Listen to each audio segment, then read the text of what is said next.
All right. Coming in strong. Episode 70 with two of us on visuals. Got Jason. Jason is the icon up here in the corner. He is here with us. I'm having some potential system issues. Yeah, he's getting them figured out. But welcome to Pie Day, episode 70. Yeah, so we're gonna be talking today about everything brewing related and pie related. I go ahead. I was going to say it's also pre-St. Patrick's Day. Yeah, yes. So True. if I can get back on camera, there will be green beer. God damn it. Okay. Whatever. Food coloring? Oh, you bet. I don't know. Maybe you're growing like a new type of mold or something. I was just to say he's harvesting algae blooms. Yeah. I completely expect this entire episode to be off topic, but I will say, so I'm drinking a cold IPA right now, but I dug deep for this episode and I have in my possession a Ferndale caramel apple pie. Hey. Sour. So I do have a pie beer for Pie Day. Not actually brewed with pies, but you know, it's close. It's about as close as I can probably ask for. Closer than what I got. So you're what are you guys drinking? I've got cider. Just my standalone straight up cider. Oh, welcome back, Jason. We see your face again. Hold on. We'll see. Go for it. Yeah, just drinking cider. And then of course the standby for afterwards. So I'm bummed, Brian. I actually have 2 or 3 of those Ferndale pie beers, and I didn't even think about it today. I wish I would have done so. If you need to bounce and go dig one out while Jordan and I talk, I'm sure that can be arranged. I know exactly where they're at, and warm is not. I will show too. I don't know if this has made an appearance. Oh, nice! From the beginning of the show. But I was going to say this is the first show in I can't remember how long I'm actually drinking a homebrew. Oh, nice! Is that your dark? Yeah, this is the dark Czech dark lager, or maybe Schwarzbier. Don't know. So I was going to say, send it out to a competition, enter it as both. I know we've given that feedback out in our like competition discussions before. One thing I was reading for the NHC's rules this year, they do not want you sending the same beer out under multiple categories. So if anybody's listening, I mean, not that they're ever going to be able to know or anything like that, but it's apparently part of the rules, at least this year. I don't remember reading that in prior years. It could have been there. I'm not sure. No, I don't think so. In fact, originally, gosh, I want to say I'm trying to remember the guidance that I got on that back in the day. I actually think came from somebody. I mean, I'm not going to say Gail, but it came from somebody in relation to the NHC. Hell, it might have even been Moorhead. Like emailing back and forth. I think I remember getting the just enter it in both. Yeah. So that's funny. I will say that when I've done it in the past with Colombian Grind, when I used to enter Colombian Grind in as an Irish stout, and then as sometimes I've entered it as like a foreign extra. Once I think I entered it as an herb, spice, and vegetable. Tried different things with it, but I usually give it a different name. And then they don't know. Yeah. Not saying if Gail's watching that I'm going to totally not do that. I promise I won't ever do that again. It's a good wink. So, are we actually talking about how to brew with pie? Because I'm totally down for it. I mean, it's Pie Day, and I mean, outside of pumpkin beer, which actually I thought of when we started this because I know how much Jordan loves it. That's my favorite. It kind of got into my head. Like, I've drank beer, of course, made with pies before. You've got one in your hand. Or I don't know are you drinking it right now? Me or Yeah. Jordan? You. I got the Michigan Brews glass. Got some cold IPA. Oh, the cold IPA in it. But I mean, it's not. It goes beyond just pie. Like as a home brewer, we have many scenarios where we want to kind of throw some funky shit in there, or throw a batch of cookies, or a pie, or how do you do that? Like and so that was the question that popped into my head. I mean, I know how I would do it, but I thought it'd be a good discussion to go through and talk about, what are your different options when you're going for a heavily adjuncted beer, whether it's a pie related beer or a cake related beer. I mean, hell, like Old Nation with Sanders Bumpy Cake beer, that was amazing. And even some of these pastry stouts that other places are doing, like what is the process that you guys typically go through, or that we typically follow when we're trying to throw a bunch of weird shit in our beer? That's what popped into my head. So I think a good place to start is to talk about fats and sugars and things like that. So when adjuncting beers, you sort of have to be mindful about shelf life, right? So if you dump, like, say you just dump a bunch of like pies right into your fermenter at the end of fermentation or something like that, you're going to have a ton of oils and fats and things like that are going to be mixed into your beer, unless you cool them down and kind of skim them off the top and stuff like that. But those are things that can go rancid, over time. Granted, you're going to get a lot of like the flavors and stuff from the sugars and the flavorings and whatever the hell people are putting in these things. But it's not to say you can't do it, but I think that it's going to be one of those best drank fresh batches. Yeah, I agree. So I think that's a good place to start.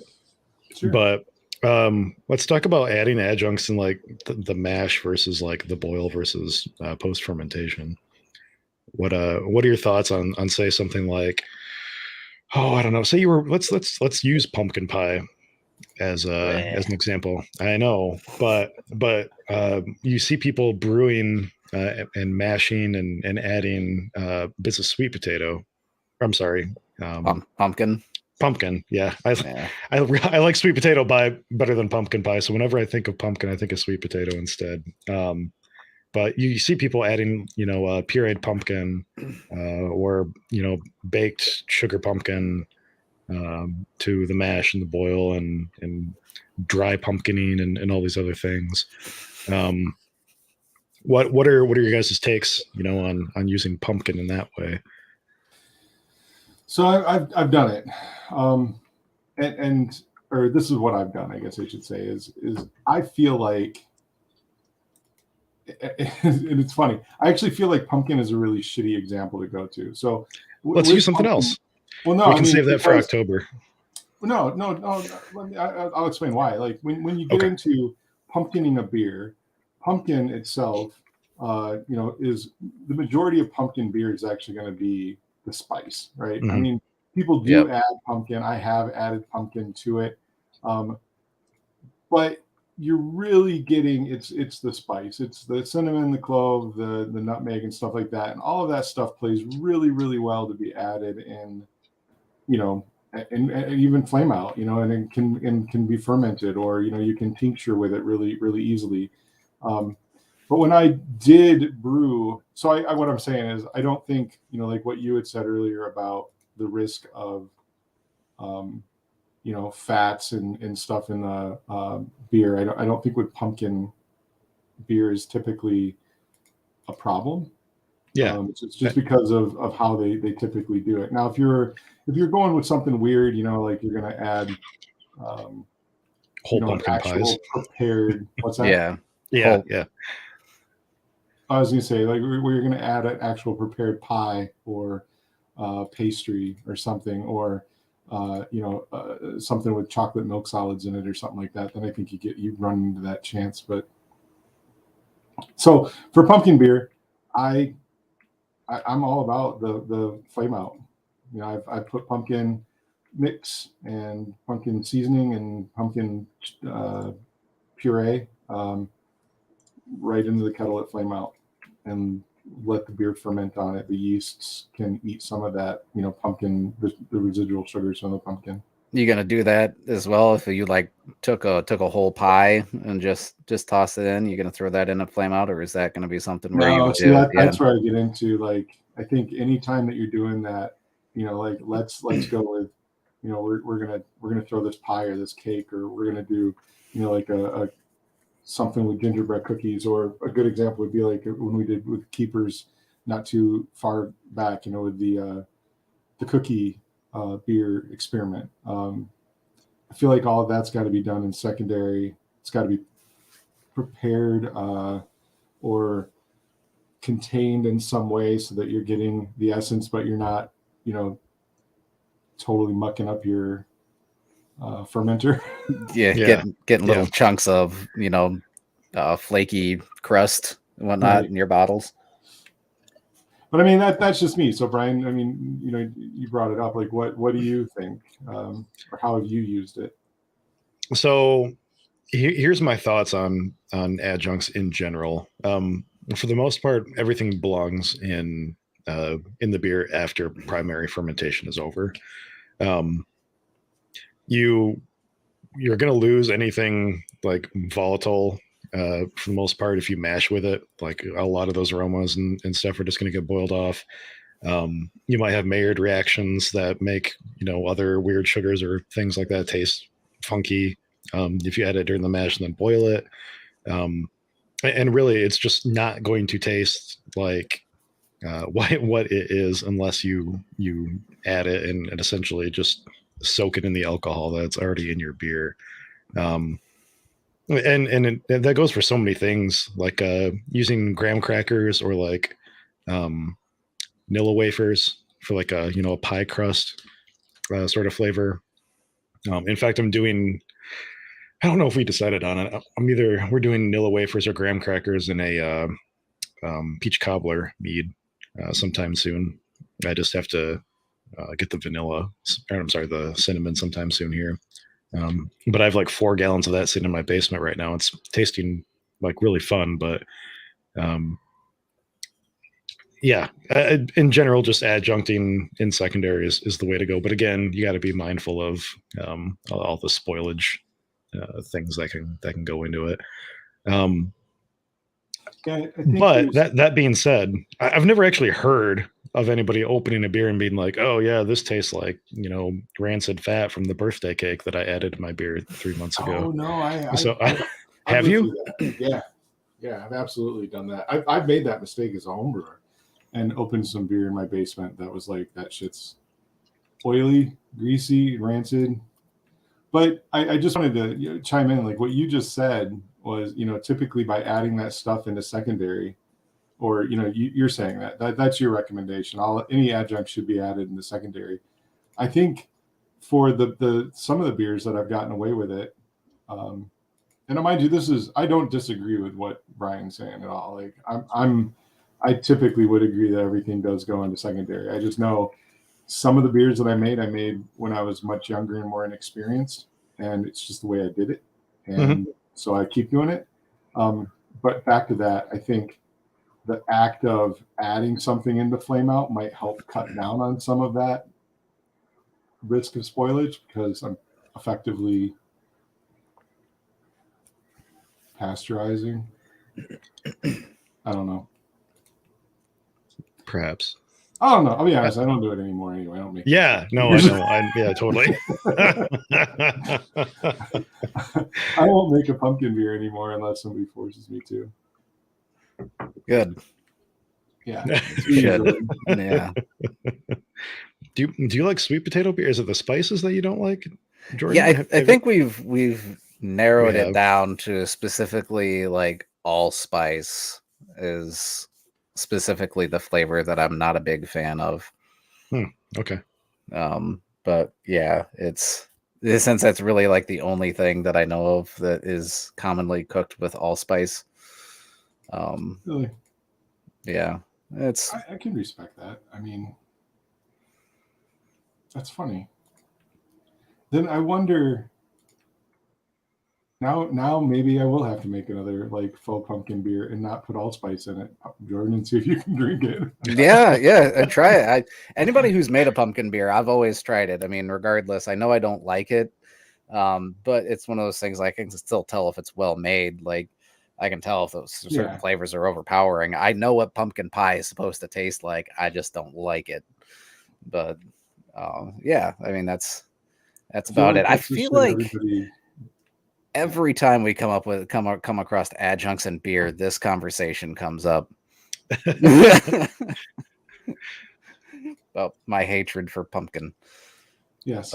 Well, let's flip it for a sec. So, let's say instead of like adding pie or something as an adjunct to beer, like your goal is to instead, like this, caramel apple sour that I have down here, recreate the flavor of a pie in a beer without using, the end product in the beer Right. itself. Mm-hmm. I think that one thing that Jason and I discovered when Jason, well, probably more Jason specifically, when he was trying to recreate like an Orange Julius IPA, was that different, vanillas, for instance, taste different from each other. Vanilla versus vanillin extract versus beans. Yep. Yeah. So, with if you're trying to like recreate like a pie beer or something like that, honestly, you might be better off using vanillin extract because that's the flavor that we often associate with those desserts and stuff like that. And it's not you're not adding that in, as like a poor man's extract or anything like that. You're adding it in because you're targeting like a very specific flavor. Yeah, exactly. It's it's targeting. Yep. That's all it is. What's going on, Florida? I Just a think I remember second. you from like a couple months ago, right? I think so. We have like one or two Twitch people that pop in just like occasionally. I'll be right back. I'm going to try to see if I can fix this issue. Yeah, All restart right. your router or something. Yeah. No, but you're the cinnamon expert. Kind of, yeah. Well, as I was DM'd years ago, more than me. Yeah, right. So if you're targeting like a very specific type of cinnamon flavor, there's 3-4 maybe what types of cinnamon out there that are really popular, and you can sort of target specific flavors with them. Yeah. So what we use here in the States primarily is actually not a true cinnamon. Oh God, I can't remember the name of it. Not the expert anymore. It's been so long since I've looked into it. There's Ceylon. There's Saigon. I want to say. Maybe it's Saigon that I'm thinking. No, there is Ceylon, which is Cyelon or something like that. And then I think there's actually like a Saigon cinnamon. And then shoot, I can't recall the name of the other actual cinnamon. And then what we have is like a related bark, but not cassia. Yeah, that's it. Yep. But yeah, and what we use here is primarily going to be that cassia bark, which is similar to cinnamon, but from what I gather, most other spots in the world are really going to be using any of the other true cinnamons.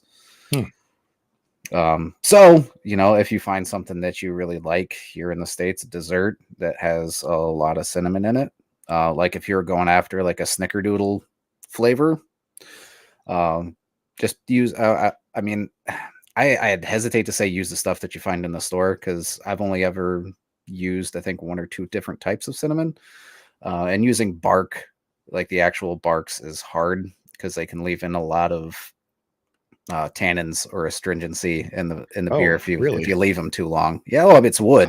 You're just I never even thought about that. Okay. Yep. Yep. That's why I think I had my Cinnapug stout that I brewed for years and kept putting into competitions, and it would come back with okay scores. It would never really win any medals. But then the first year I toss it off without any of the cinnamon in there, it ends up taking gold. So and what? Yeah, exactly. Yeah. So it was like base beer is fine, which was the whole point of doing the experiment. I was just like, okay, this beer's not winning anything. I need to just brew the base beer and see how it turns out. And then I'll keep refining the base beer before I put the cinnamon in there. And it turns out that the cinnamon was really the problem. It was drying out the beer quite a bit. And yeah, that I was using just, maybe 2 or 3 pieces of bark about, 2 or 3 inches long in there and let it sit for, I don't know, 3-4 days, maybe. It wasn't long. So yeah, yep. That's the last time I ever really brewed with adjuncts was that. And I always wanted to get my hands on I want to say it's Saigon cinnamon, or shoot, now it's gonna escape me. Go and look it up. Yeah. Have you ever used like an extract with vodka or Everclear or anything like that in your cinnamon, instead of just adding the cinnamon right to the beer? I wanted to, and that was going to be my next step after I refined the beer. But like I said, then it won gold, and then pretty much we hit COVID, and I haven't ever really rebrewed it since then. So that's going to be my next step, and it is Saigon. That's the cinnamon that I wanted to try using, because apparently that's got a lot more of a bit of a smoother and sweet flavor than the cassia cinnamon that we use here is very pungent and quite dry. So yeah, and it's the same thing with vanilla beans. You had mentioned vanilla beans earlier. Like, you have not only the different types of like vanilla or vanillin, these types of extracts, but you have your different types of beans as well. Madagascar, Tahitian, I think, are the 2 common. Mexican, Indonesian, I think. Yeah. And they all have different flavors and profiles to them. I remember back when I was trying to do like a bean flicker clone and throwing in coffee and vanilla beans. And I was like, I can't remember what it was. I couldn't find Madagascar vanilla beans from wherever I was. So I just bought whatever was available. And I want to say it was like Indonesian or Tahitian or something like that. And just was not great. They had like this spicy character to them. It just wasn't that like that sweet vanilla, flavor that you get, that smooth flavor. It was very kind of harsh and attacking. Yeah. So I'm back. I'm going to give up on the video. Okay. For now. But keep doing speed tests. Yeah. Yeah. To jump in on, I know, Brian, what you mentioned earlier, like when we were doing the Orange Julius thing. And I think more so like with what you were talking about, Jordan, with baking, especially, if you're going to call out that this beer is apple pie beer or, oatmeal cookie beer or whatever, that's where it actually would behoove you probably to use that baker's vanilla or that cheaper vanilla extract, because people, they have that in their mind. Like, that's what an oatmeal cookie tastes like, or that's what, grandma's apple pie tastes like. And it was, it uses those flavors. And so just saying, oh, I'm going to go throw cinnamon in, or I'm going to get a kick-ass, $8 Madagascar vanilla bean, it's not the same flavor. Right.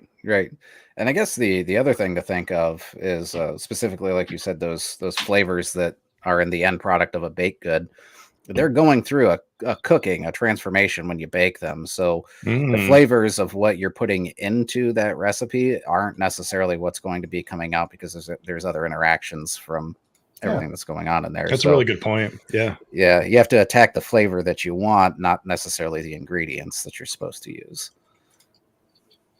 I've never considered that. It's coming up with, with flavors, especially with something that's so familiar to people. Like, you can't fuck with that. Yep. You're trying to trigger a memory response, or yeah. So when dealing with cinnamon or vanilla or these other adjuncts, how do we know how much to put in? Like how do I know that I only want like 2 vanilla beans in there, or like 20 milligrams of vanilla, or 30 milligrams of cinnamon or something like that? Good question. Experimenting. Don't go. Little is better early on. At least that's the way I see it. Like if you're adding in vanilla beans to a secondary, it's not great to mess with it, but add in less at first. You can always add in more later. Yeah, that's good. so That's good advice. I've said it many times. I started brewing based on the whole extreme brewing, go big or go home, and I've done that, and I've made some horrible mistakes. At no point should you ever put like damn near a pound of orange zest in anything. Oh my god! What? But that said, Wow. like, if you're into cooking, a good rule that I've always been gone by, because I got into brewing because I love cooking, and there's some flavors, there's some spices, there's some profiles or whatever that you really can't overdo. So some of those it's okay, I guess, to go with a little bit more. Here, coconut is like that. Yeah, coconut. Technically, cinnamon doesn't really, you can add a lot of cinnamon before you mess something up. Vanilla is relatively. Those are two relatively minor. You can add a lot of them. In cooking, it's like that with like parsley. You can add as much parsley as you want. You're really not going to mess anything up with it. I feel that way about cumin. I actually think you should put cumin in everything. But there's other spices, other seasoning. Pepper. You put in just a little too much pepper, and then you've ruined the dish for people. That's funny because I feel that way about cumin, but not pepper. Yeah. Do you eat cilantro? Though? Oh yeah. I'll like lettuce. I'm like a rabbit. So that's another one. Like I can't. You can't put in enough. If the dish is supposed to have cilantro, you can't have enough. Yeah, I'm with you on that. Yep.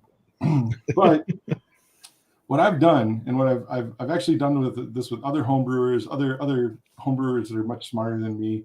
If you have the opportunity, if you have, whether it's some of the beer, the beer is done, or you've got your base is done, and you know what kind of flavor you want to use, pull some out, and then make up a little glass and add. It's math, and it can be kind of weird, but I know we did this with one of the gang brews where. We were trying, I forget exactly what we were doing. I know we did once with salinity, where it's salt. We were trying like how much salt do we add to a beer? So I pour out 4 ounces of beer and I put, a gram of salt in it, and then taste it, and then keep adding a gram at a time, and then do the math. So here's a question. Where's the topic type thing? But what kind of salt do you use? Oh man, that was the huge variety. Really? Is it really like differences in the taste of salts? Brian, next time you're over. Really? Are we going to do a salt flight? Yeah. Really? Get assaulted. That's there's such a wide variety in salts and what they do. The mineral content. I off the top of my head, I couldn't tell you what is in a traditional what type of salt is traditionally in like the German, like Goza. But I know in making my own, I tried, pink Himalayan, which is very salty, very sodiumy, if that's a word. Yeah, sure. I tried red Hawaiian volcanic salt, which is not very salty, but it's super mineral rich. It's very almost metallic. And then there's French gray salt, which is very earthy. Again, low salt content overall, or low salt flavor, but adds just a really complex, rich, earthiness to it. So it is not table salt, no matter which way you cut it. That's what I was looking for. Don't use iodized salt. No, I would say, especially with beers, you want to go with a minerally salt, salt with a high mineral content. And those are just 3 salts that I bought when I was playing with it. There's so many more. Different volcanic salts. There's I tasted it once. And I've always thought it'd be cool to do in a beer, but there's it's an Asian. It's either Japanese or Korean, where they cook salt in bamboo, like nine times baked salt or something, I think it's called, and it has this really crazy, earthy, clean vegetal. I don't know. Interesting. See, I was just looking for not table salt, but now I've learned a lot more about salt than I thought I was going to. So Not table salt. yeah, that's all but back right. to it. Like, Cool. To pull on the string Brian started, you're going to make an apple pie beer, but you don't want to put an apple pie in it. Like, what are you going to do? What do you do? What do you do to get all of the flavor profiles that are going to make you think of an apple pie? And he just opened that. So what do you taste, Brian? Yeah. So we got caramel apple pie sour. It's beautifully clear. So when I think of apple pie, I think of cinnamon. I think of apple. I think of brown sugar. And I don't eat apple pie all that much. It's not my favorite. But I think of like buttery crust. Yep. Specifically like not graham, but more like what's like the white pie crust? I don't know. It's butter crust, right? Butter crust. Yeah. Yeah, I don't know what other spices are in an apple pie. Cardamom is that like an apple pie? I have no idea. I mean, you could. That'd be citrusy, I guess. Some people might use anise or something like that. I don't know. Yeah, typically it'd be like an allspice. Apple pie spice. Allspice. Is going to have similar to pumpkin pie. It's going to have nutmeg. Nutmeg. Yep. Yeah. Okay. Does apple pie really have allspice in it? Because I like apple pie. Now you're starting to make me question reality. I think it depends on who makes it. I was just Googling apple pie spice. The pre-made apple pie spice, I think, has 5 different spices in it. I was bound and determined not to like this beer before I poured it, but I'll be damned if it isn't actually pretty good. Why did you want to hate it? Caramel apple pie sour. I mean, all right. Maybe it's so apple and sour that goes together, right? But I don't normally think of like caramel going with like acidity. But I think what they did in this beer is it's very light. Like the caramel it totally takes a back burner. But it's there. It is there. It's not like biting into like a caramel apple on a stick. It's more. Then you wouldn't get the crust. I don't get any crust or anything, but it's more like drinking a cider that has a little bit of like melanoidin or caramelization or like depth to it or something like that. Like in that aspect, but not like a lot. It's not like a candy beer. Like it's very much sour and cidery. So traditional apple pie spice is going to have cinnamon, nutmeg, allspice, ginger, and cardamom. So Jordan, back to the drawing board. Yeah. Damn it! I thought we had it figured out. But you get within that beer, Brian, you get all the other flavors. You're just kind of missing the crust. Now, how old is it? Because I feel like crust is one of those things to be the first one to kind of nosedive off on the flavor profile. This was canned November of 2020, so we've got some age on it. Yeah. Okay.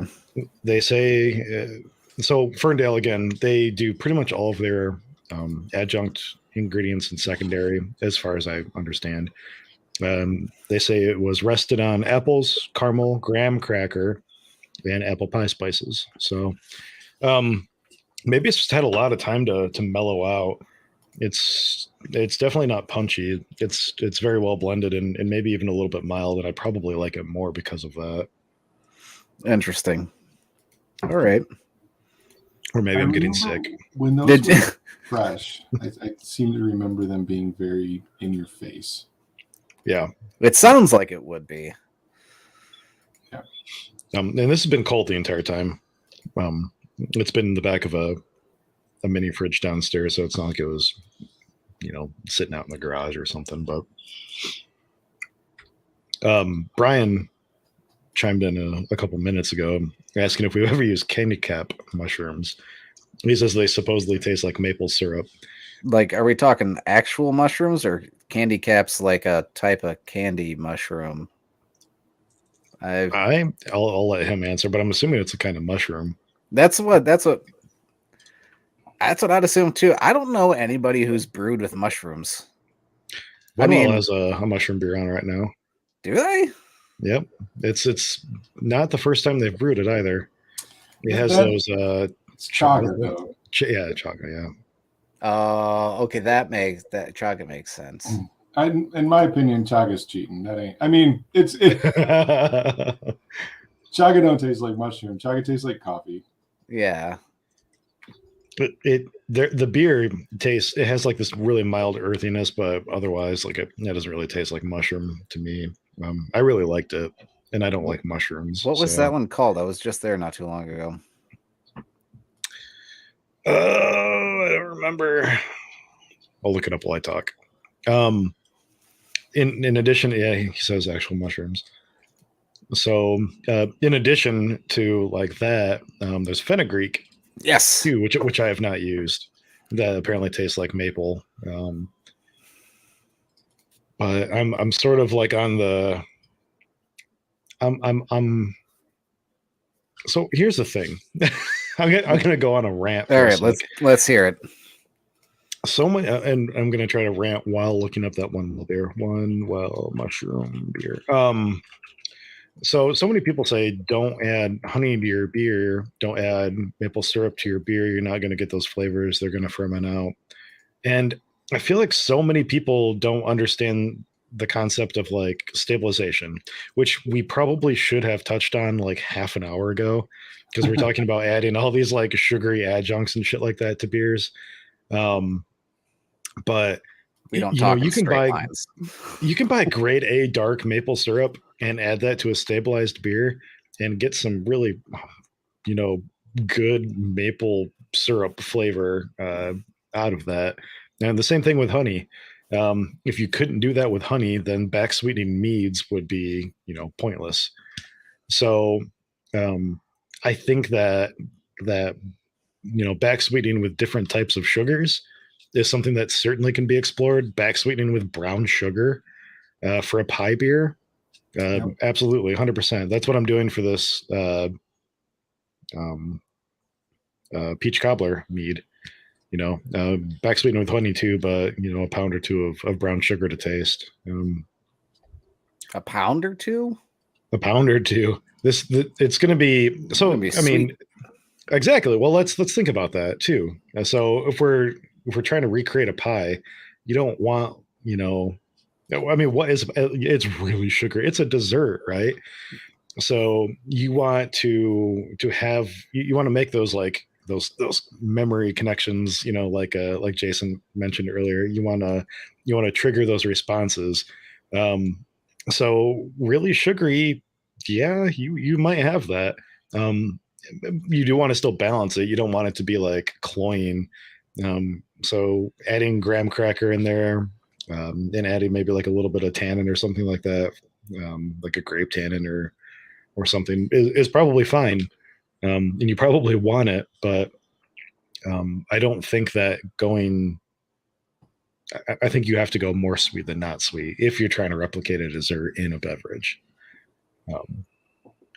So how do you do that? Are you just melting it down into a simple syrup or dumping it right in? Like how are you back sweetening with your pounds of brown sugar? And this is probably how I would do it with beer too, maybe to a point. The thing about beer versus mead is that mead doesn't oxidize nearly as fast as what a beer does. So with a mead, what I would do is I would just draw off some of the mead and mix in honey or sugar or something, and get it a little warm. Maybe we're talking like 90 degrees Fahrenheit or something, just enough to really get it to mix into solution, and then add it back in and give it like a really gentle swirl. And really that's all you need. I wouldn't add it right to the fermenter, because if you do that, you really are going to have to give it some some gusto to get it all mixed up and stuff like that. Yeah, especially something granulated. Yeah. Yes. Yeah.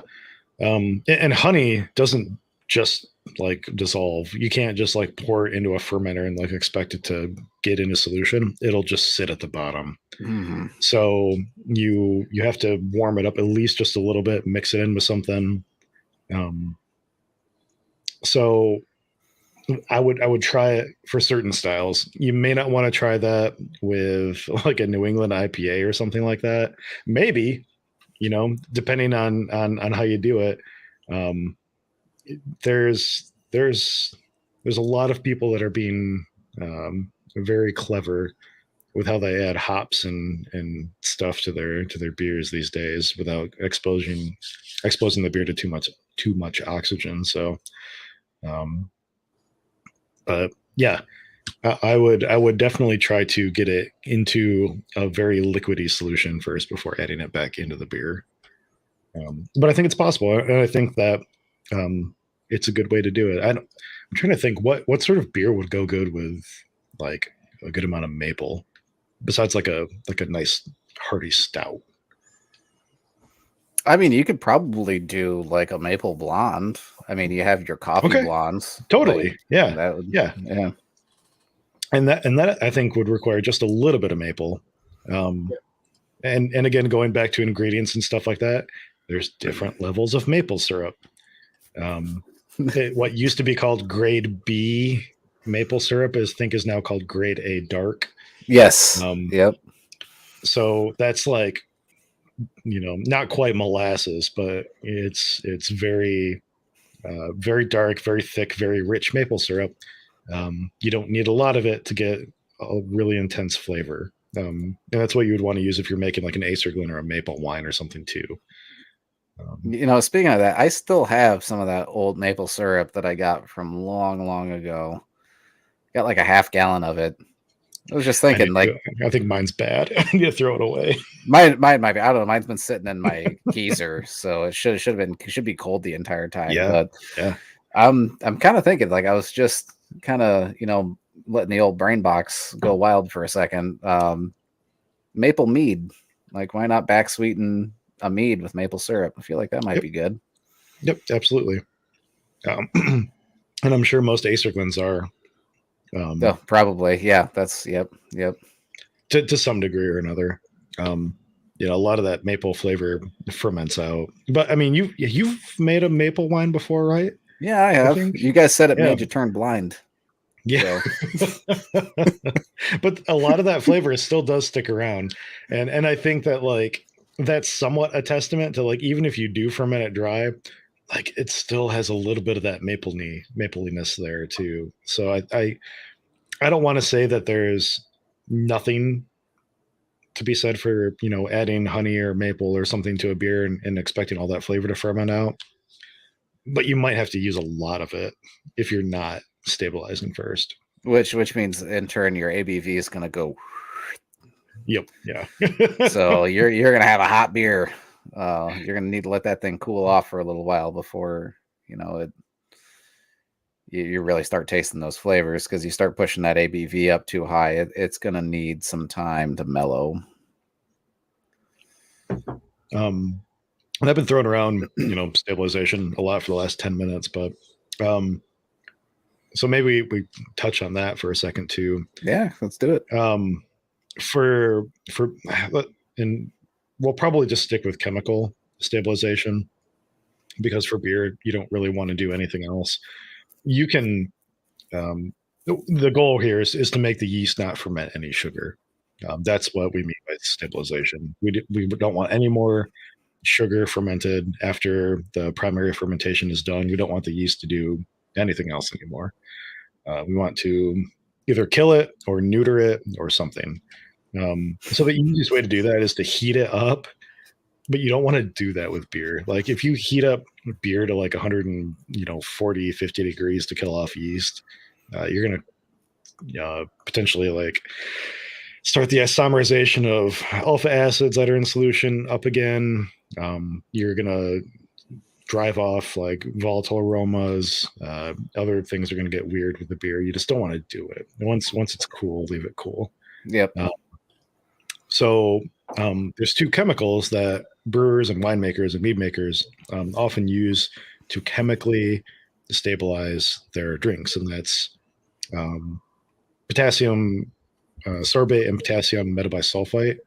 And I think there's like sodium metabisulfite. Yeah. That you can use too. Yep. But that's not as common because it ends up potentially leaving a little bit more of like a, more salinity in the beer, that more of that salty flavor, which you don't necessarily always want. So potassium is way more neutral. So if you can find potassium, I'd say stick with potassium. But the potassium sorbate, I mentioned earlier, it basically neuters the beer, the yeast. It makes it so the yeast can't reproduce anymore. I just never heard that term. I don't know. Maybe it's not a term. Maybe it is. No, it's pretty I've much read it somewhere, pretty, so it has to pretty be accurate, and it's amazing. Giving your yeast the old snip snip. Yeah, cutting off those testicles, ripping out the little yeasty ovaries.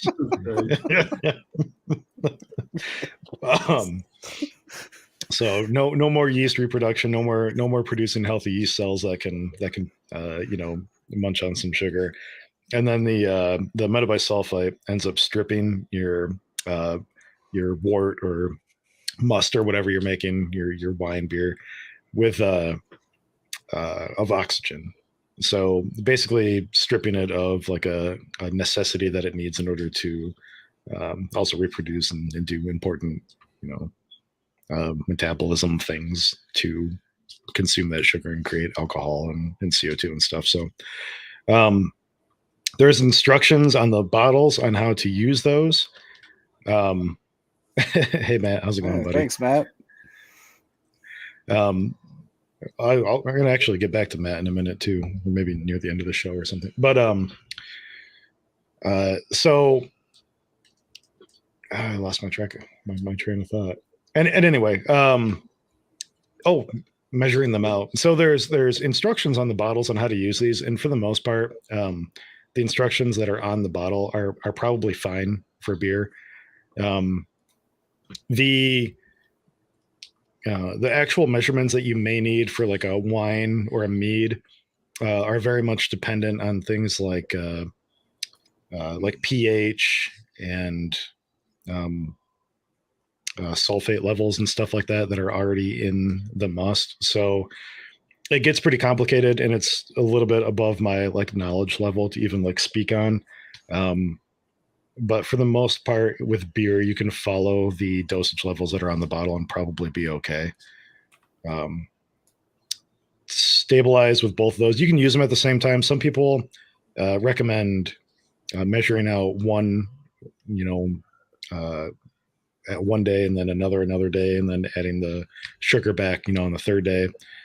I've never found any issue dosing with both at the same time, doing a gentle swirl, and then back sweetening, 24 hours later. So play with it.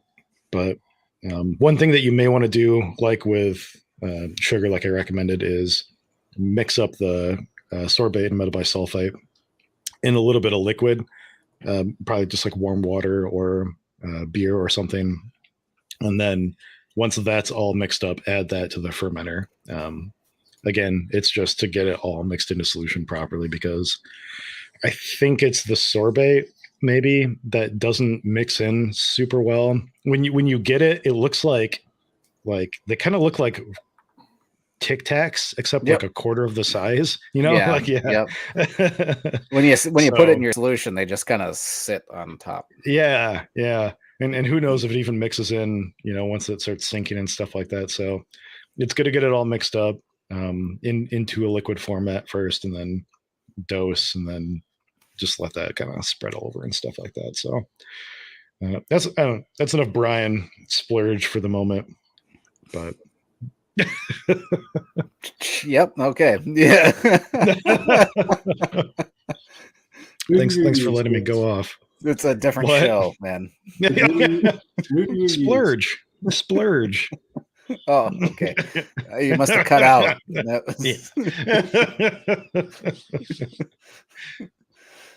Oh.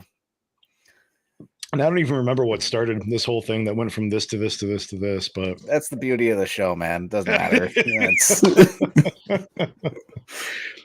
I think I was going off. Yeah, I was going off on my tangent on adding honey and maple and stuff like that. So in any case, give it a try. I think that there are too many quote unquote rules of homebrewing out there right now that people like to spout off without giving more thought to to how to do it. Yeah. When somebody asks, how do I get maple flavor to my beer, it's either use fenugreek or don't bother, or add maple at bottling, and then you'll get people that are like, oh, it's just all going to ferment out or something like that. Or get bottle bombs. So here's the thing too, and I guess I do have to go off on this tangent too. What I've been talking about is only viable if you're kegging. If you are bottling and bottle carbonating, once you stabilize your beer, your yeast aren't going to ferment any more sugars, which means that they're not going to ferment your bottling sugar, which means you're not going to get carbonation in your beer. Back sweetening is hard when you bottle carb. It's not impossible though. Again, you can add sugar to your beer, cap, and then bring your beer in bottles up to 140 degrees for 10 minutes to kill off all the yeast at a certain level once you believe that it's about carbonated to where you want it. But it gets dangerous because if your measuring is imprecise and some beers have more sugar and some have less, you could potentially have beers that are already very highly carbonated and highly pressurized in the bottle. And once you start heating that up, you are risking that bottle blowing it up. I suppose if you had like clear bottles or something like that, you might be able to UV pasteurize, but I don't know who has that type of technology at home or where you would find that many clear bottles, that are pop top. Like, I suppose theoretically it would be possible if somebody out there, has, a few hundred clear bottles that they UV pasteurize. I'd love to hear your process, but yeah. I've done that. I've done the heat pasteurization method with ciders before, and it's not fun. It's scary. I wore like a neck guard. I wouldn't do it. I tied like a shirt around my neck and I had like glasses on and stuff. Why did you heat pasteurize with a cider? You should have sorbated that thing, man. This was the very first cider that I ever brewed. It might have been the second thing that I ever fermented. I think I remember this now. Yeah, I remember. I was living with Tim in the apartments, so it's because I wanted a semi-sweet cider, and I was like bound and determined to do it. And I'm like, I'm not going to drink this fucking thing dry. And it worked. It worked great. I didn't get any glass shards in my neck, but it was stressful. And I would not want to do it again. I think it was, right after that I was like, as soon as I move, like my very first big investment into this hobby is going to be to keg. Yep, that's where a lot of us end up going. Saves your back at least. Oh yeah, even before I invested in fermentation, like temp control and stuff, I was like, I got a keg. Yep, it was one of the first things I did too. Decided that I think I started kegging before I was actually even doing all grain. Pretty sure. I don't remember you not doing all grain, so I don't remember that at all. It's funny. It's been a while. Yeah, it has. I've had my kegerator now. Shit, like 13 years or something like that. Oh my god, the same one? Yeah, Oh the chest freezer's been replaced, but Okay. I had that $50 Facebook Marketplace find for like 8 of those years. Yep. That's a good way to start. Yep. I mean, the real investment is all in the shanks and faucets and lines and regulator and CO2 tank and all that shit. Yeah, that's it. Yeah, the collar, the kegerator. Like even if you buy the chest freezer new, like the collar and the kegerator are not that expensive. I mean, you might have $300 between the two of them, but to get 4 shanks and everything else, I mean, you're probably looking at another, maybe 3 to 5 probably. One of these days, I don't think have we done like a kegging episode, like what it takes to like? I don't think so. I don't know. There's an idea. Yeah, that might be worth it. Not that there's not a billion of those episodes around, but well, we can share our journey. It doesn't matter. It's about us and how we do it. Like, I was gonna say, I'm totally agree. Not all of our bullshit and off topic, and so. How's that internet treating you, Jason? I've given up. I hate it. I miss your face. He's gonna do it. Sitting here slamming hams, being pissed off. Okay, yeah. So every Monday night, basically. Yeah, not much different. Yeah, every weeknight, perhaps. We don't need to go there now. I'm gonna pour this beer until it. Oh, yeah. I think there's like garbage at the bottom of this beer, like you do with some of the adjunct beers. Some of the stuff I just poured, it's not nearly as clear as it was, just a little bit ago. But I'll finish it off like that. So yeah, you got anything to add to the back sweetening discussion, Jason? No, I mean you've done it more than I have. I agree. I do the sulfate and stuff. I think one time I did something similar. One time I thought I can heat this vessel and get away with it. And I actually think I did it once in the keg. Like I heated a whole keg. I was being really stupid though. So I've never even thought about doing it that way. I mean, that'd be way safer. I mean, kegs can hold what, like 120, 150 PSI. Wait, what are we talking about? Pasteurizing in a keg? Yes, we are. Might have tried it once. How did you heat it? Dude, we have these big giant pots. I mean, really? Did you just put it in a pot of boiling water? No, I heat the water up to like, it wasn't boiling. I didn't go boiling. I didn't want to get into like a pressure cooker situation. Okay. But yeah, I mean, my boil kettle's 15 gallons. So, heat it up. So what I was doing, all right, if we're going to go there, I had this root beer braggot that I failed on like multiple times. I had it turn, massive bottle bombs. I think we've talked about it on the show before. Like I was popping caps and they were blowing 6 feet away and it was just geysering. And I probably brewed that 3 or 4 times and I was never successful getting the product that I wanted. And so I think that was one of those times I took the keg and heated my brew kettle up and got the water hot and then just kind of sat the keg in there and, kept it at that temperature until I thought it was pasteurized, like 20 minutes. It was never. Yeah. It was never very. Look, I'm admitting this was not the smartest thing I've ever done. Not recommended at home. I would not recommend it at home. Does that work?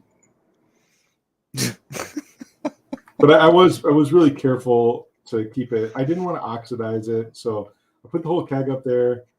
I'm heating it in the water, and I'm like using the pressure relief valve to like blow off pressure, but I really think I just blew off.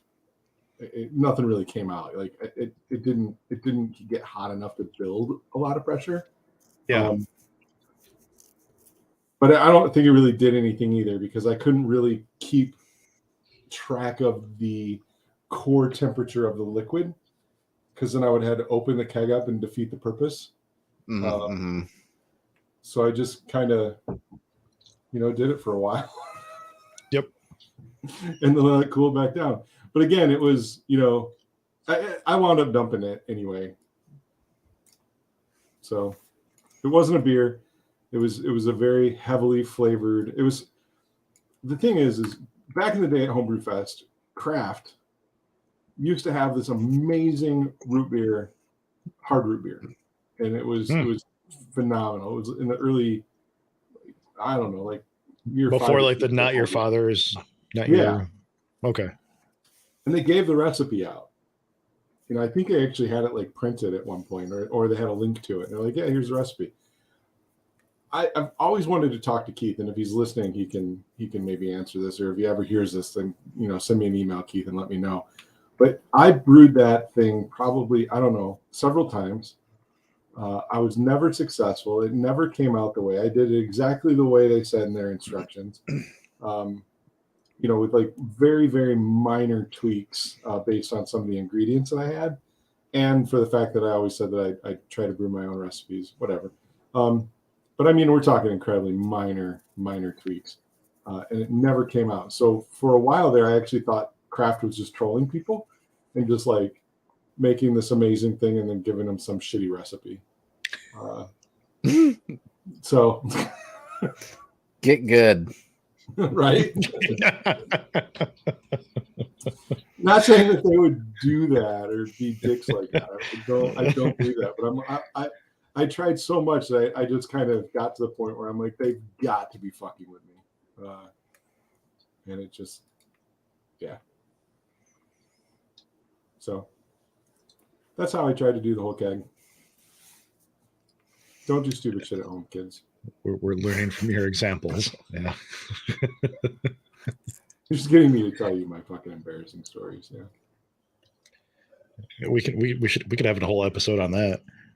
Just, yeah, probably. Jason tells all of his embarrassing stories. Whatever. Jason bears it all. If you're not willing to dump out a batch of beer, or take the risk to dump out a batch of beer, I don't really think you're a home brewer. So, I've become increasingly okay with doing that as the years go on. At first, it's like, I invested $40 into this batch. I'm not gonna dump it. I'm gonna fucking drink this thing. And as I get older and gain more weight, I'm like, I'm not gonna invest my calories into this shitty beer. I respect those people that are gonna learn from their mistake and drink it anyway. They keep it themselves. Where I have trouble is people, brewing it badly or knowing that it's bad, and then not working at making it better. Yeah, and then giving it out to their friends, and still, it's the same thing. Like, go back to Netflix and watch Dogfish Head dump $1 million worth of 120 down the drain. Oh, that's painful. Yeah, just because it didn't taste exactly how it was supposed to. Like, if you're gonna be proud of your beer and share your beer, and it's one thing to take your bad beer to a club or friends and ask them for feedback to help you get it better. But if you're just gonna brew shit and then give it out to people, I don't think that's cool. So. But I'm with you now. Like, I don't have time. I'm not gonna give bad beer out to my friends, and I only have so many calories and so many beers to drink left in my life, and I don't have time to waste my shit. Got to be good shit. Yep. Well, and part of it too, you have to say, none of us brewed good beers when we first started out. Well, maybe Jason, you won a medal with your first beer, so but first one, and then I dumped a whole bunch, man. Yeah, okay. but like, maybe you don't know, like if your beer is not great, like we're also, we want to be proud of everything that we do, right? So join a homebrew club, let people there not judge your beer, but just be like, hey, I taste something off with this, like, maybe the last questions or something like that. For the most part, like 99% of homebrewers out there are really cool with not being assholes. They don't come to club meetings to be like, this beer shit and my beer is better and blah blah blah. Like, Yeah. Everybody wants to be supportive of the hobby and help everybody else make better beer, especially when you are the Michigan Homebrew Club of the Year, and want to make sure that all of your club's beers are meddling to maintain that award level. So even as much shit as we give each other, and I know we love giving each other shit, even the times where we brewed the exact same beer and like side by side of it, I don't think either of us were ever like, yeah, mine's better than yours. No, absolutely not. It's not. It's like mine has more vanilla and yours has more like malt depth and honey. Yeah. And, Right. yeah. They're different beers. But they're also good. Then there's family. Family comes in and supports you. So, hi, Mom. Thank you for. Hi, Brian's mom. Thank you for occasionally watching my crazy homebrew show. So. It's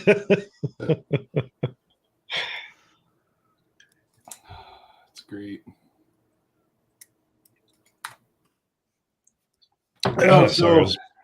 Chugging caramel. I don't know if we ever really talked about, like, if you want to make a beer with pie, if you want to make a pie beer, you want to make a cookie beer, you want to make this or that.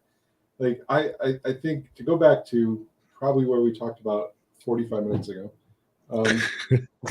maybe come up with the flavors, right? Like, apple pie spice and Nilla wafers for the crust, and a little brown sugar, like Brian mentioned. The chances of you putting a couple of whole pies in a bucket with your beer, probably a lot riskier. Not saying that there are plenty of breweries out there. In fact, like I forget who it was that just did the Punchki beer where they put just in, like, dump Punchkis into it. Yeah. I mean, there's those gimmicky beers out there that do it, and you can do it. And those flavors do come through. Yep. I would actually say, oh my God, the mess. I can't even imagine the mess. Oh, sorry, Jordan. Go ahead. I would say do both. Plant, if you want to do sure. like say you want to do a peach pie blonde or something like that. Like plan on brewing the beer twice. Do one where you're being analytical and picking out the flavors and trying to measure it out and brew that beer that way. And then YOLO it and brew another one and throw a peach pie in it and test them back to back and see what happens. I mean, I've had some great beers. I was just thinking, I was at the Winter Beer Festival up in Grand Rapids a couple weekends ago, and I had a great beer from the name is gonna escape me, but it was made with now the dessert name's gonna escape me. God, it's too late in the show for this. I thought about this earlier. Tiramisu. No, it was Dutch. Oh God. Banquet. That's it. It was made with. Okay, so isn't that from the Bleach anime? Oh, it's almonds and it's the only one that's gonna get that joke. It's basically an almond log, like with this flaky crust around it, and it's delicious. I love it. My wife's Dutch. I get it from her family all the time, and I will eat that way more than I should. But anyways, I talked to this brewery. I want to say it was Mitten Brewing in Grand Rapids. I asked them, I was like, how do you get the flavors? And they said, they have a Dutch bakery up there and they just get a ton of this banquet and rip and into the secondary it goes. And totally, it was like, you can't. And they actually had a peach cobbler blonde or something like, it was a peach pie blonde. Maybe that's where I got the idea from, but they did the same thing with that. And I was just like, it was a sour and you got all the flavors. But I've also had beers where, you hit the nail on the head when you measure out those flavors specifically, because everything's layered a bit more. It doesn't just taste, it tastes like beer plus that, that flavor profile that you're going for. And I think it's going to be cheaper, and you're going to have, like Brian said earlier, you're going to have less chance of spoilage. You're going to have. Mm-hmm. So I actually find it more challenging. Like that's kind of what I like to do. I like to, okay, I want to make this beer taste like this pie or this thing. Like, here's all the individual pieces that I'm trying to get, and I'm layering those together, like you said, and they're making, the end product taste like this kind of pie. Now, if I go back and say I'm making, famous Amos chocolate chip cookie stout, then chocolate chip cookies or whatever. Or Sanders bumpy cake, like I talked about earlier. Like, if you're going for something so specific, then the only thing you can do is pour it on your beer. And then, like, the other thing, like, if you want to drink your dessert, like you have something in mind and you're just like, I want this in liquid form, just use that in your beer with alcohol. It's like, do that with alcohol. But if you want like the flavors of a stout or the flavors of a blonde, and then that are complemented by the flavors of said dessert of your choosing, it definitely pays a lot more to be a little bit more analytical about what you're putting into that beer, because it's going to preserve a bit more of the beer that's underneath it rather than just inundating it with the flavors of these desserts. I would also anticipate losing maybe like half of the volume of beer per volume of whatever you throw into it. As well. Like, if you throw a whole pie into your like secondary or something, like expect to lose like half a pie's worth of like beer probably to just mush and garbage and shit that you don't want to like have to serve in a glass. Sponge cake or something like that, will probably soak up like a whole other ton of beer. Like you'll lose a lot of volume depending on the adjuncts you use, if you're using like actual desserts and shit like that versus like spices and fruits and whatnot. Yeah. It was Nilla wafers. I forget the beer we just messed around with, where you and I talked about it, and I had to put a box of Nilla wafers in it. What did you do that in? I can't remember, but I just remember at the end of it being incredibly impressed with how much liquid a Nilla wafer soaks up.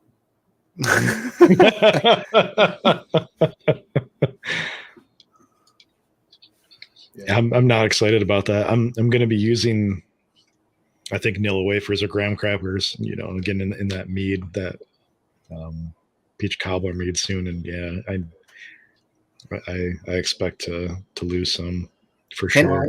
I socked them too. I mean, by socking I mean I put the cookies in a fine mesh bag and put that bag into my secondary fermenter. Do you think there would be more or less liquid absorption if you pulverized them? I don't think it's going to matter. I don't think it mattered. Like, but I wasn't gentle with them. I don't say I didn't pulverize, but just the by the time they were done, Jordan, there was nothing of substance left. It was just I guess that would make sense. Yeah. So I don't think pulverizing would do anything. Right. About it. But I want to say that I would say that they probably quintupled their weight in beer. Like, well, I mean, you're basically throwing more grain. It's basically like throwing more grains in your mash. Yeah, You're just up there. It's dry as shit, and it's going to absorb the liquid.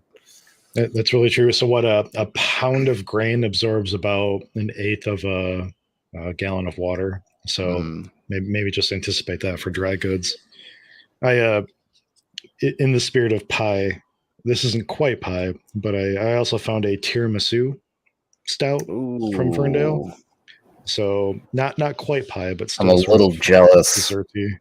We'll see Well, how this there goes. should be cinnamon in there and cream. and ladyfingers, technically, which are kind of Yeah. like Coffee, vanilla, chocolate, milk, sugar. Yeah, I don't know exactly how they made it. Maybe they used Nilla wafers too. I don't know. let's say there was tiramisu style. This was long ago when I was first getting into craft beer. I think I was just freshly brewing beer at this time too, and this was from the now no longer there Bob up in Grand Rapids. But whatever brewer that they had there made a tiramisu stout, and it was just one of those beers that is always going to be stuck up here because it tasted just like the fucking dessert, and it was amazing. I actually don't know if I've ever had tiramisu. Wait, really? Oh, it's phenomenal. I It's know. probably my favorite dessert. You know what? Costco sells one that's like 6 pounds. Just go buy that and have yourself a weekend. Oh yeah. Oh my god. We're just there today. I should have looked. That's getting me excited about going to Costco. Jason, I found your little steak strips there when I was there today. We didn't end up buying any, but they're still there. Oh, Your thin ones. I need to go. I need to go pick some of those up. So they're on an end cap. Off topic, but what are these? Just bring me in the loop. So Jason, somebody at Costco, they for some reason they started taking like I think it's either a strip steak or a ribeye, and they slice it super thin, probably for like cheesesteak. Mm-hmm. So it's sliced at like less than an 1/8 inch thick. And so a couple weeks ago, I was there and I bought a pack and I just brought it right home and I threw it in the marinade and I made jerky with it. Oh, this is like raw? Yeah. Oh yeah. Yep. Oh, I haven't seen that there. Okay. Super thin. It's on an end cap steak. Interesting. Yeah. Okay. And it was really good. Like it made great jerky. And I was just gonna ask jerky because I need to make some jerky, and if I don't have to cut it, I brought the whole thing home and I literally just I dumped it in a bag with some marinade and I turned it all into jerky, and it was so worth it. I actually made more jerky after that. I hand cut, and it just was like lame. Why? Because I didn't go back to Costco, so that's cool. If they still have it, I will. Yep, it's still there. Shit, I'll go there tomorrow. Maybe we'll have to do a Michigan Jerks episode. Different channel. Yeah. Find us on OnlyFans. Jesus Christ. My mom, so she says banana pudding beer, right? So she just texted me with the ingredients for a banana pudding. So bananas, vanilla, wafers, and vanilla. Or you can make homemade banana pudding and dump it in. Out of all of us, Brian, I think you have the most experience with bananas and beer. Fuck. No, I need to redo. So that was gonna be my angry yearly redemption beer, and I haven't tried it in like 4 years now, just because it pissed me off so much. Like the last couple times I've tried it, I've told this story before, but the long of the short is that one of my very first solo beers, I brewed a chocolate banana stout that ended up more like a chocolatey-ish, heffy porter bomb. That had like all sorts of like fermentation issues and all flavors, and was like severely overcarbed and everything. And I was so scared of bottle bombs that I made Shayna go and throw it away in the trash because I didn't want to risk my own life. So ever the gentleman. Yeah, I am a gentleman. Yeah. But I have not tried anything banana related in years now. So maybe that should be on the docket for the fall. Now, let's do it. Think about it. All right. So, Mom, if I do something with bananas, I'll make sure that you get some, even though I know you don't really drink beer. So, I do like banana pudding, though. I don't know if I've ever had banana pudding. Is it just like mushy Nilla wafer banana garbage? I'm assuming banana pudding is, because I don't know if I've ever had it standalone, but I'm assuming that's kind of like the center of like a banana cream pie. Oh my God, are you guys okay? I grew up. I'm Southern. uncultured swine. Banana pie or banana pudding is like a Southern cultural staple. Okay. So you take and you slice a lot of bananas up, and then you basically line your bowl with Nilla wafers and bananas, and then you put in banana pudding, and then you cover that with more sliced Nilla wafers and bananas. Yeah, I think I've had this. And then you Yeah. That sounds amazing. I love banana Cool Whip. pudding. Yeah. Oh, wow. It's Cool. good, but the bananas get soft and soggy and weird. Okay.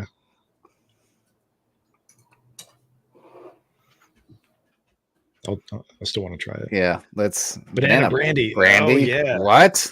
That sounds amazing. I love pear brandy. I could totally imagine some banana brandy. Wait, are you saying add that as an ingredient, Brian? Is banana brandy a thing? Like I've never seen it. I wouldn't know where to buy it. Now we're going down a rabbit hole because that sounds great. Know. It does sound great. I want to see what he says, but do you feel it going still, Jason? Because there's still another like technological pie part of the episode that we can do, like raspberry pie. Go for it. I happen to actually be sitting here eating pie now because I'm not on camera, and it is pie day, so I'm having a piece of lemon meringue pie. We can just bullshit for the rest of the episode. I think that we could do like a Michigan Brews technology episode as a standalone. I don't have enough like you've got the program right that like your little tap list stuff. That would be awesome. There's a bunch of like brewery related stuff that you can do with Raspberry Pi. So you can just on its own you can run taplist.io from a browser on a Raspberry Pi if you feel like using their software. There's BrewPi, which is like a sort of like taplist.io sort of software. I think you can if you have one of the Play-Doh airlocks, you can do some fancy stuff with your computer or a Pi. But what I was referencing way earlier in the episode when Matt popped on, you're probably not watching anymore, Matt, but last week, I believe, maybe it was 2 weeks ago, he put out a video called DIY keg monitoring system. So basically he built his own keg scales. I'm gonna have to go watch this. And he put out a video of like how he made it and stuff like that, and he basically runs all of the data back to Home Assistant, which you can then query with whatever you want. Yeah. You can view your taps right out of Home Assistant, or you can just kind of open up an API to get your data out of Home Assistant to some of their custom application that you make. But the video I'm gonna put in the chat right there. It's great. It's a great watch. He put a lot of thought and effort in how he did this, and it's really cool. He tries to mimic a Play-Doh keg scale. I don't know if the Play-Doh keg scale has like a specific name, but anyway, as well as he can with just like $20 worth of ingredients and stuff, and like literally it looks amazing. So totally worth looking at and checking out. The Play-Doh cake scales are like $130. So I was gonna say if you do it with $20 versus that would be that's why I'm looking at it, because I've been eyeing those Play-Doh scales for a while, and I'm definitely not afraid of a little bit of a DIY project. So if he's kind of blaze the trail a little bit to give me something so I don't have to do too much bushwhacking, then yeah, I'll definitely take a look at it. If you have like a 3D printer or access to a 3D printer, like you can even print out plastic inlays to put your I can't remember the word for it. The weight sensors. I can't remember what they're called. Anyway, they Go, have a go spin-off. watch the video. We'll I know. watch it. Yeah, I'll really watch it. Do it. Yeah, go check out his channel. We had him on the show a while ago. The dude's awesome. We should have him back at some point. But yeah, I love to hear that he's pushing that. He's a guy that really enjoys the craft and is using it as an outlet for, you know, all of his creative hobbies, I guess. But yeah, good guy.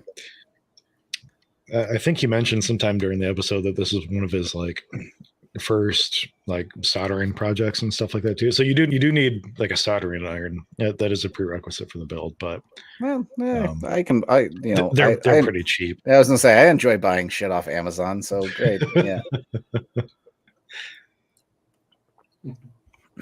But if you don't run Home Assistant at home, that's something you should look into. There's a lot of fun, cool things you can do.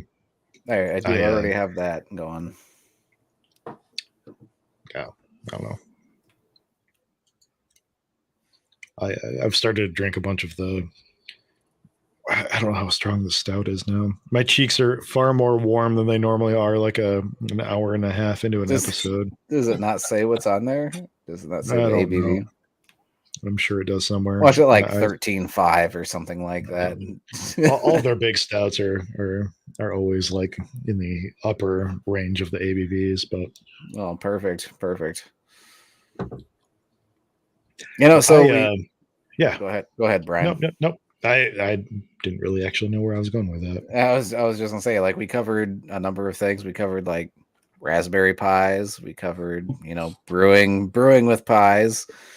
I was just gonna say, like, you know, what else is there that we can wrap in pie? No, I think the moral of the story is go be experimental with your homebrew and have fun. True. And do crazy shit. True that. Yep. And be cool, because sometimes it could be amazing. But just understand that there are better ways to be experimental than not. Yeah. There's ways you can save yourself money. There's ways you can experiment while still making a more quality product, and not having to dump a beer. Yep. Yeah. And it may be different for each brewer. I mean, True. that's the that's part of the fun of it. Yep. Yeah. I mean, I might be able to make a great beer just by, for some reason, haphazardly dumping a pie in my fermenter, and it may not work out the same way for Brian, but he might be able to make something that's equally as good or better by, being analytical and building his recipe and the flavors. So, it's, you don't really know unless you experiment. So that's the fun of home brewing. And once you get into like fruit and stuff, like a fruit when it ferments tastes different than if you stabilize and just add fruit. And so, there's things like adding some ingredients and letting it re-ferment out and then stabilizing and then adding more of that ingredient and getting like this layered sort of complexity. And, there's all sorts of things that you can do with ingredients in home brewing and stabilization and adjuncts. And yeah, it's definitely, pastry stouts are still pretty new as far as the industry goes. I don't know if it's going to progress much further. I feel like there's sort of a drop off in interest as of late, as to like, people wanting, German chocolate cake stouts and stuff like that. But I don't know, because I'm literally one person. I'm not the beer market. So, and we're just in Michigan. We really don't drink a lot of beer from all over the country, especially because Michigan fucked up our laws and we can't, get beer from other states shipped to us right now. So, write your legislators in Michigan. Like, let's get that shit fixed. But stupid law. Yep. But yeah, I mean, no, I think things like pastry stouts, I think they do a good job of introducing new beer drinkers, people to craft beer. That's a good point. Yeah, they have a good place. But that also might be why, the interest might be waning a little bit. because there was a lot of things that came out really fast. We saturated the market, brought a lot of new beer drinkers in, and as people come in to a new hobby or craft, they diversify at least at some point.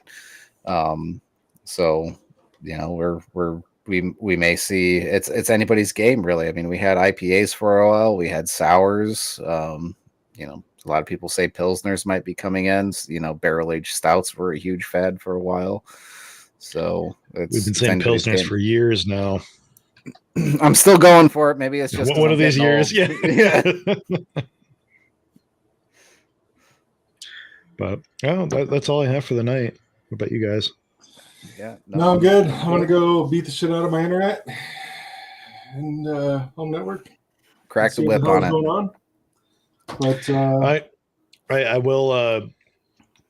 Ken Tram got back to me. Speaking of like future episodes and stuff like that.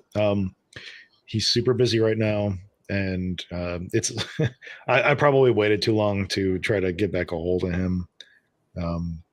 So he's like crazy busy with like his farm again now that the frost has ended. Well, not yet. We still got a couple months probably, but now that we mostly have green grass, and he's trying to get shit sorted his way. So I'm still hoping that we can get him on maybe in the next year, but right now he's super busy, but really thankful that he got back to us. We'll make it happen hopefully at some point in time. Yep. He's such a cool guy. So I wanted to say that as far as like the next, month's worth of episodes goes, we're still wanting to organize something with Siren of Stout.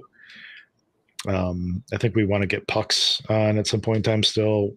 I still have some of their cider in the fridge, and I still have some for you, Jordan. It's just been, we've had logistical issues for the last while, and a lot of that's on us.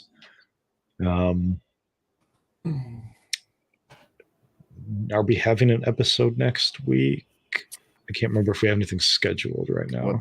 No, but we're supposed to be having a meeting here in the next week or so. We'll figure it out. We'll get some posts out. Yeah. We're like we did last year. We want to try to at least organize the next, quarter or half year's worth of episodes, if not the next entire year, and try to get stuff sorted out. Jason's going to be MIA for a couple more episodes this year than he was last year. We've been talking about pre-recording episodes. We've been talking about doing short pours to try to make up for stuff. If you did watch my short pour on the BJCP online exam, let me know what you thought about it. I know I was kind of eating the mic a little bit during that episode or during that recording when I went back and listened to it. I have this very, deep, voluptuous voice that doesn't always mesh well with this mic unless I step back a little bit from it. So, right on. If anybody wants to give me $400 for a Shure mic, like I'll take it as well. Those things are amazing. Jesus, yeah, if we're going right for the industry standard, like. But no, thank you everybody for tuning in tonight. It was have a good one. I like this episodes, just the chill and talking and bullshitting. Yeah, exactly. I enjoy it as well. It would be cooler if I could actually be on screen, but we do have Brian, I think one of you two, because it wasn't me, put out a post for homebrew, right? I did. That was me. Yeah. So if you have homebrew, sign up, follow the link on our post on Facebook. Send us some beer. We'll do some reviews online. Let you know what we taste. We're not certified beer judges yet, Brian. We're trying. Yeah, we're trying to get there. But if you want some, fairly unbiased feedback as best as we can, go ahead and sign up and get us some beer, and we'll do some live tastings and tune in, and you'll get live feedback on what you brewed. We'll have one of those going on in April sometime. We haven't decided which Monday, but for sure sometime in April. And if it's just our beer, then that's fine. But man, we really like drinking other people's beer and discovering what's out there and what other people are doing and stuff like that, because I kind of know what a Jason and a Jordan and a Brian beer tastes like, but I don't know what, a random listener 758 beer tastes like or something. So, get in touch with us. If you're local to Kalamazoo, Portage, shit, I mean, even if you're like half an hour out, like I'll come get your beer from you. Oh Like, yeah, it's Battle fine. Battle Creek, Plainwell. Like If you're yeah. further than that, like I said, like, I mean, ship your beer to us and I'll reimburse you. Like, it's fine. Like, you're doing us a favor by letting us drink your beer on the show and like hang out and talk about it and do shit. Like, it's so fun. Like, I'm really thankful that we have like people that just hang out with us and chat and like and let us talk about beer and shit. So, yeah, I would, and if it's mead or cider or whatever too, like that's fine too. Just whatever. We're very thankful for everybody that hangs out with us every week. So, yeah, that's my second spiel of the night. Fourth, fifth. Anyways, Yeah, I think we're good for the evening. I don't have anything else to add. I'm good. Jason, Brian, you guys good? Yeah, man. Jason Thanks is a lot, guys. he's slogging away at the internet. All right. Well, thanks for Cheers, tuning in everyone. with us. Cheers. And Cheers. we'll see you soon. Bye. Bye.